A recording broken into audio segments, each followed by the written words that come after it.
Dear content creator, how do you convince brands to work with you? Is it your following? Is it the quality of your videos? Or is it a little bit of everything I just mentioned? Well, y'all, that is what we are going to be diving in a bit of in today's episode. So let's dive in.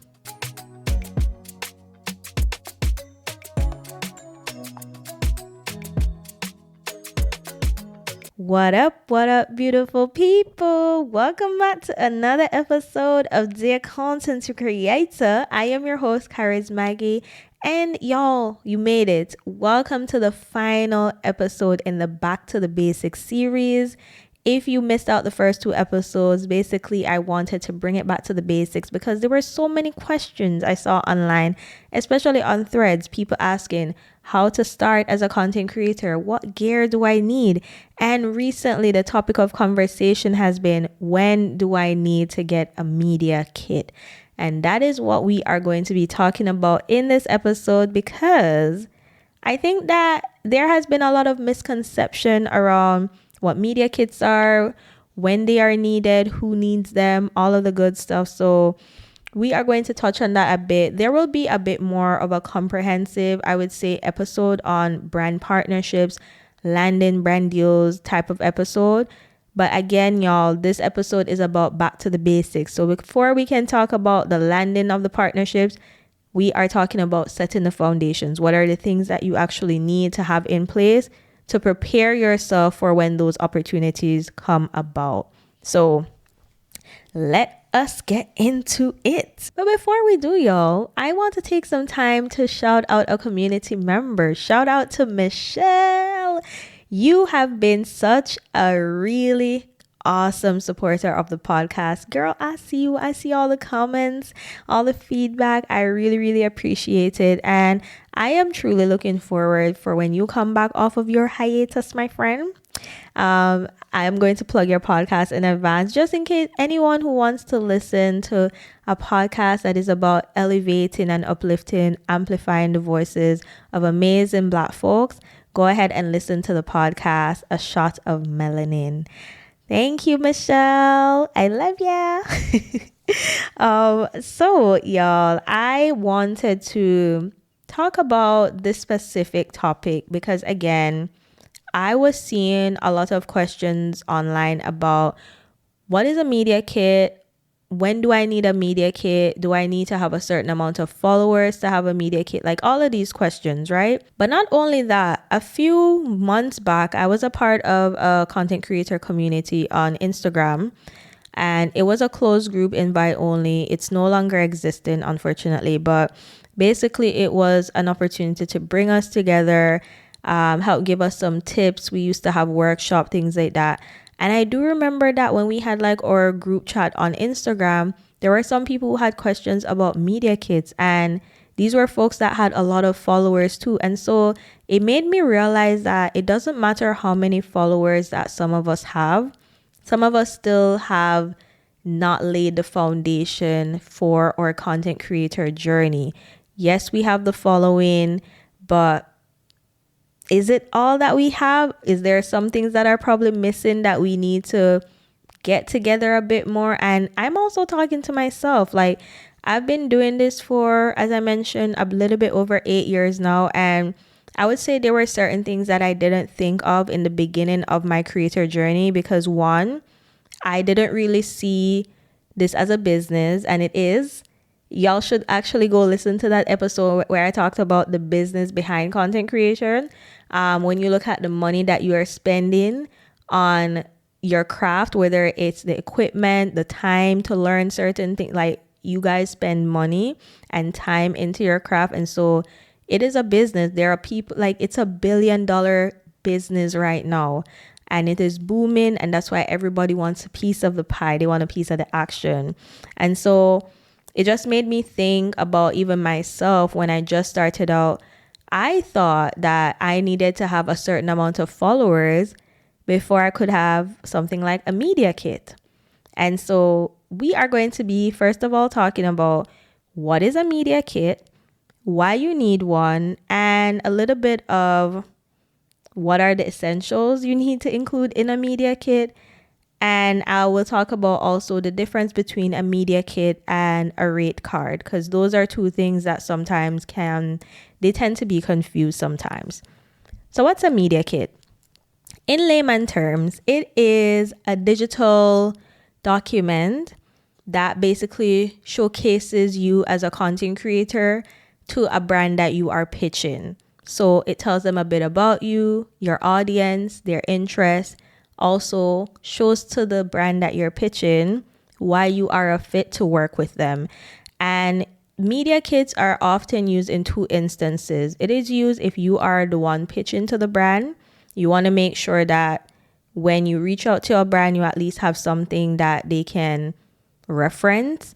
There have been a lot of advice regarding this, so I won't say I recommend that in the first time you reach out to a brand to include an attachment of your media kit. There have been, advice online where people said usually if you reach out the very first time to someone, you include an attachment, it can go to spam. So just be aware of that. What I've done sometimes in the past is I use a Canva link to my media kit instead of an attachment. I don't know if that has helped, but that's what I've done in the past. And so, yeah. What was I saying? Oh, yeah. What is a media kit? So, yeah, it's basically showing the brand who you are, how your content aligns with them, and why they should consider you. It's like a brief introduction to yourself. People say it could be like your content resume. And when we talk about the essentials of what you need in your media kit, you will see why it's considered your content resume. But the question of when do you need a media kit? I think this question came about because for the very longest, a lot of us as content creators were convinced that brands wouldn't work with you unless you had a certain amount of followers. And this was the biggest lie that was ever told, because then I met folks that were telling me how many followers they had and brands they were working with at the time. And then it made me realize that I was lied to by the platforms. The platforms usually have incentives, for example, of you reaching certain milestones in order for you to be considered like an influencer, right? So for example, before we had the link option for you to put like your link, use link stickers. Remember, you had to reach at least 1,000 followers for you to use that swipe up option, and that's when you could include links. Instagram took that away, of course now, but it's like little barriers like that is what made people want to reach certain milestones in terms of followers or subscribers. For YouTube, you had to have 1,000 subscribers or at least 4,000 watch hours for you to be monetized, right? And then for TikTok, you have to have at least 1,000 followers for you to be able to put a link in bio or to go live. So all of the platforms have different, thresholds for what they put in place for creators in order for us to feel accomplished, I guess you could say. And that also keeps us on the hamster wheel of continuously pushing out content, because we're trying to grow our platform. We're trying to get these milestones. We're trying to get access to these certain things that we get if we reach a certain amount of followers and subscribers, etc. And so for the very longest, it was the misconception that you don't need a media kit if brands aren't reaching out to you, if you're not getting paid. And that was the biggest lie. Think of it this way.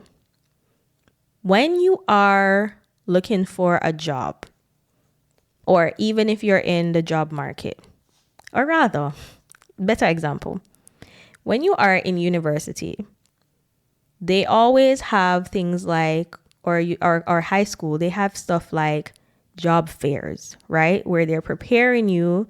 They teach you how to write a resume. They teach you how to put one together so that you will have it ready for when the opportunity comes about. I look at that as the same way for media kits. You have it in place for if you are asked for it. You don't have to be scrambling for one, because what also happens too is brands move really quickly. And so if someone reaches out to you and they're interested in working with you and they ask for a media kit and you don't have a media kit, so you need 2 business days for you to quickly put something together on Canva, Well, guess what? That opportunity just left. So stay ready so you don't have to get ready, is what I'm trying to say in a nutshell. So your media kit, why you need it is so that it allows you to be prepared for when opportunities come up, whether brands are reaching out to you, or as what I would advise right now, because everyone also has been saying this, you need to also be pitching brands. There are some people who have the luxury of brands have been reaching out to them. Also, keep in mind, some people have representation in the form of a talent agency that does that work for them. If you're someone who's independent like myself, you should not be afraid of pitching yourselves to brands. If they are not finding you, you got to let them know you are there. And the best way for you to let them know you're there is to have something very concise to show them your work. But also, similar to a resume, you are always customizing your resume based on the job description, the task, all of these things. You customize your resume whenever you're sending it to a specific job that you apply for. It's the same thing with a media kit. You can have a generic, master media kit that you then can edit, adjust, depending on the brand that you're reaching out to. So, perfect example, I am a food content creator, but I also do lifestyle type kind of content as well. And so I have a template that I use specifically for if I'm reaching out for food related brands versus if I'm reaching out for more of lifestyle type. And I want to make sure that in the media kit, it reflects the brand that I am reaching out to. So let's start or segue into media kit essentials. There is no, I would say, right or wrong way of how you set up your media kit. What I would say, the advice I have heard is kind of work on taking out any fluff that is not relevant to the brand and get to showing them your value of why they should work with you. So a short bio of who you are, of course. It's questionable or it's debatable about where it should be. I am not an expert in giving advice of where that should be on your media kit. Just make sure it's there. But make sure you also include like your audience demographic. What is that? Including the location of your audience. Are they mostly in Canada or they're mostly in the US? Or is it split between those two countries? Include that. Male or female, like what is the demographic? Also the platform that you're on. If you are showing that you want to pitch for, customizing content for a specific platform, you might want to show that specific platform metrics instead of another. And you want to also show your work. So similar to, I know a lot of us who are in like the creative field, if we're photographers or graphic designers or videographers, you know that when a client reaches out to inquire about your services, you have something to show them, like, here are my past work. It gives them an idea of, here is what they are capable of doing. Here is how I would look in their work if I was to work with them. It's same thing, guys. I think we overcomplicate it. And I think it's overcomplicated sometimes because we just don't know what we should include in it. But essentially, their business is, they want to make sure they are investing in someone who they can see their content integrated into their content as well. So just think about like what are their needs, what are their pain points, and try and put that in your media kit. I have had also heard advice from people that says, you know what? Try and see if you can schedule a call, like a discovery call with them. See if they would be willing to have a chat with you. That way you can customize a proposal to them based on that call that you had with them. I'm actually going to have my very good friend, if he is available, because I did do I was part of one of his programs. His name is Mario Armstrong, and he is very impactful in helping creators see their worth outside of brand deals, which I really like. He allows you to know how to get money for like events, for a project, etc. anything that doesn't just tie your value to how many followers you have on platforms. And he has shifted my mindset so much in how I even approach what pitching looks like for different brands and how I can get more creative in my pitching. And essentially, y'all, whoever you're pitching to at the end of that email is a person. So you need to just realize that, first of all, they're going to be scanning whatever email. So you want to be very concise with your introduction, all of that. And I think that's probably why someone like him, from recommendations I've heard, why he advised, try and get a call with them instead of like attaching something. But for those of us who maybe we want to try our luck, maybe you reached out for a call first, it didn't work. Following up is also important. So maybe the second time you reach out, that would be like including your media kit or whatever. Like basically what I'm trying to say, y'all, is there's no one way of pitching to brands. And that's why I don't want this episode to focus on pitching, because that's a whole nother topic. I want you to think of solidifying yourself as a content creator who is an expert, quote unquote. I'm putting that in quotes because an expert in your life, your experiences, and the content you share. You alone can do what it is that you're great at. There's a reason that you have been able to build an audience. There's a reason why your audience still engages with you. They look forward to your content or they listen to recommendations that you make. Utilize these different things to pitch to brands in how you craft your media kit. And if you're still feeling stuck, this is where I'm going to segment into things I'm loving right now segment.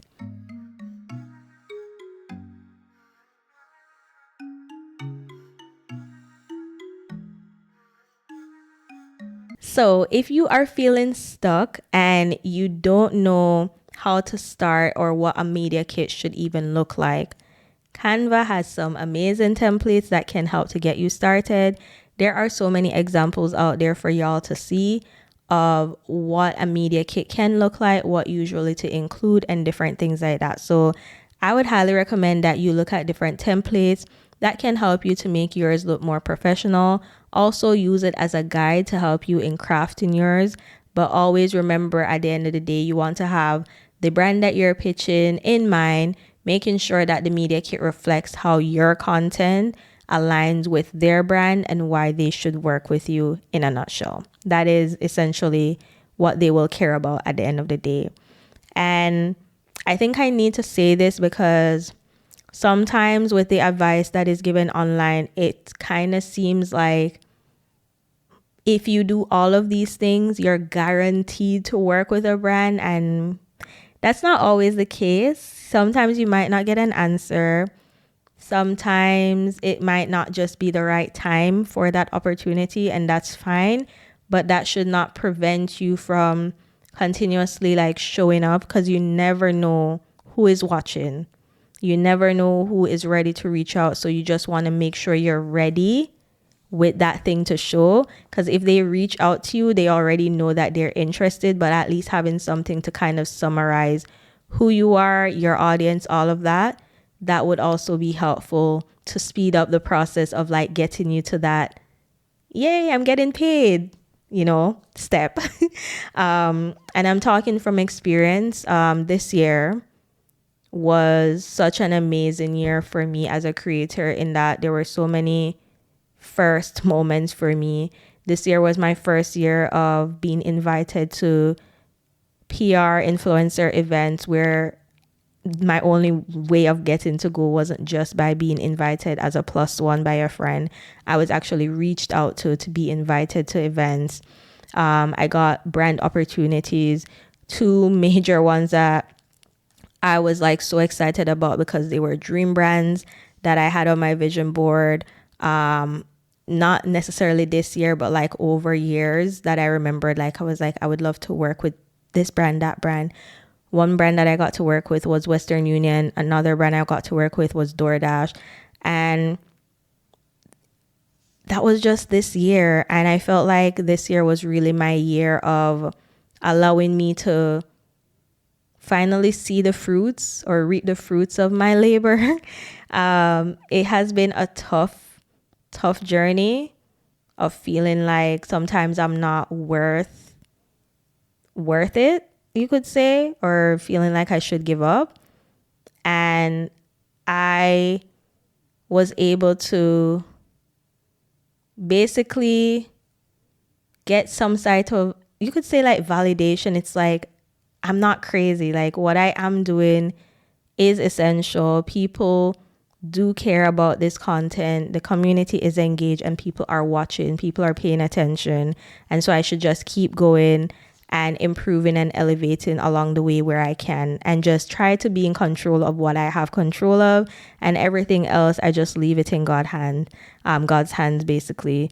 So I'm not really sure where I went with that just now, but in a nutshell, I want you to take this as a charge, as a challenge basically, and homework. May I give you homework?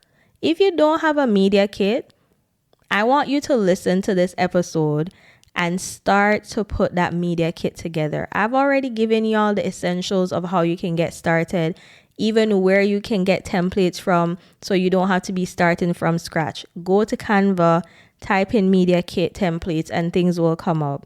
And you want to be looking at how can you quickly introduce who you are, show your demographics. And this will also help y'all to know where your audience is at and who your content is also reaching, because that can help you to know also what brands you should reach out to as well. Because you're able to show them, hey, I have audiences that your brand is trying to target in this specific country, etc. Like, they're here. I have the proof. You know what I mean? So just get started if you haven't already. If you need to do a little edit to the media kit you currently have, go ahead and do that as well. I think one thing we as creators sometimes fail to do is, as we continue to add more things to our portfolio, we kind of forget to update it. It's similar to a resume. If you're getting more work experience, you want to make sure you're updating your resume so that as more job opportunities come along, you can show your most recent work and your most recent accomplishments as well. Now, I mentioned that I'm going to talk about the difference between a media kit and a rate card, just because sometimes people mix these two up. So I already told you what a media kit is. A rate card basically is something that outlines what your rate is for the different types of content. Now, personally, I never include my rate cards in my media kit just because I do not want to lowball myself in situations where the budget might be bigger than I expected. And so in my media kit, it's optional as well. You don't have to put your rates in there. What I would do is probably outline content that I can offer, basically, and like platforms, but I won't include my rate card. But if you're ever asked your rate card, the best way for you to know how to set your rates, and this needs to also be a separate episode itself, but in a nutshell, I'm going to basically tell y'all the advice I told someone just the other day on Threads who asked the same question about how to charge. Just consider the following: your followers and engagement, of course, but also the time you spend and effort you spend, probably even money, on making content in your specific niche. So for example, if you are someone that your content that you do is, I don't know, travel, what is the amount of time that it takes? Like, you have to plan an itinerary, you have to travel, like the actual distance to travel, for example. Like, there are so many different things that are included in it that it's very hard to ask this broad question, especially on social media platforms, to people where all of us as content creators have different niches. So just have a base rate. This is the amount that you won't go below. This is the amount that you'll come out of your bed to create content for. That's your base rate. And then the other things to consider would be, when we talk about usage rights, you have brands that they would probably want to run ads on your videos. They probably want to whitelist it. Have an idea of these different terms as well. And I believe the rule or the formula is, they say for usage, you charge 30% of your base rate for that. Again, this will be an episode that we talk about at another date. But for right now, I wanted you to all to remember that you need to make sure you stay ready so you don't have to get ready. So get that media kit up and going. But in a nutshell, what makes a media kit different from a rate card? One shows the brand, who you are, what you offer, who your audience is, etc. The other one tells them your prices. That's it. That's really it. So yeah, that is really it for this series, y'all. I want y'all to just understand, especially if you are a new content creator. I'm really hoping that this 3-part Back to the Basics series reaches you specifically in understanding that this is a journey. It's a marathon. It's not a sprint. Every one of us in the content creation world, it's like this. It's up and down. It's a roller coaster. No one's journey is going to be linear for the entire time. And you cannot compare your chapter 1 to someone's chapter 10. And so I always have grace for people who are new to the space, who are just trying to learn. There's so much information out there right now, and sometimes it kind of get confusing about what you should actually listen to. Even my advice that I'm giving you, it could be very outdated, who knows? But all I know is that when it comes down to the topic of media kit, who needs a media kit? Anyone who is starting out making content. If you have made at least 10 pieces of content, high quality content, make sure that you are showing your work in a specific type of format that you can easily pass off to someone if they were to ask, hey, we would like to work with you. Can you send us your media kit? You already have it on hand. All right. As always, y'all know that we end off this episodes with our Dear Future Me segment. I want you all to also take some time to reflect on some of the things I said, even if I did go off on a tangent in this episode. So here we go with my Dear Future Me letter to my future self. Dear Future Me, remember that it's okay to start small. Every partnership and connection is a step towards creating a stronger brand and a community. Keep refining and building your story. And that is a wrap on the Back to Basics series, y'all. Thank you so much for joining. If you loved this series and it was helpful for you, please leave a review, y'all. 5 stars, 4 stars, you know. That's the stars we want. Let us know your feedback. Also, feel free to engage with us on YouTube if you are watching. Spotify as well has now allowed you to leave comments, y'all. So if you didn't know that, now you know. Would love to hear from y'all what you were feeling or thinking. And I hope that I was able to answer some of your questions regarding media kits, how to get started, and also the essentials of what you need to get started as a content creator. Until next time, y'all, see you in another episode. Bye.